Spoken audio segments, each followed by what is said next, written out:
بسم اللہ الرحمن الرحیم۔ السلام علیکم ورحمۃ اللہ وبرکاتہ۔ آج میں آپ کے سامنے صحیح بخاری کی حدیث نمبر 1894 بیان کروں گا روزے کی فضیلت کے بارے میں، تو آپ اسے غور سے سنیے اور دوسروں تک شیئر بھی کیجیے۔ حضرت ابو ہریرہ رضی اللہ عنہ سے روایت ہے کہ رسول اللہ صلی اللہ علیہ وسلم نے فرمایا، روزہ ایک ڈھال ہے، لہٰذا روزے دار کو چاہیے کہ وہ نہ تو فحش کلامی کرے اور نہ جاہلوں ہی جیسا کوئی کام کرے۔ ہاں، اگر کوئی شخص اس سے لڑے یا اسے گالی دے تو اس کو 2 مرتبہ کہہ دے کہ میں روزے سے ہوں، اس ذات کی قسم جس کے ہاتھ میں میری جان ہے۔ روزہ دار کے منہ کی بو اللہ کے نزدیک کستوری کی خوشبو سے زیادہ بہتر ہے۔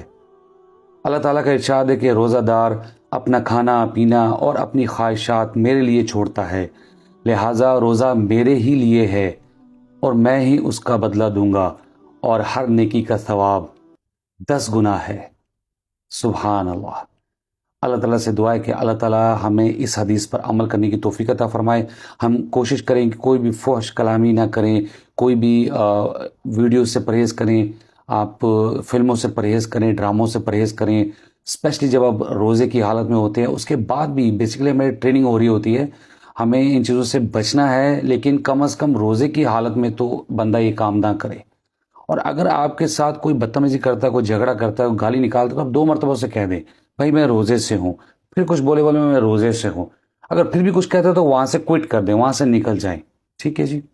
تو آپ نے ثواب کے بارے میں دیکھ لیا کہ ہر نیکی کا ثواب 10 گنا ہے۔ سبحان اللہ۔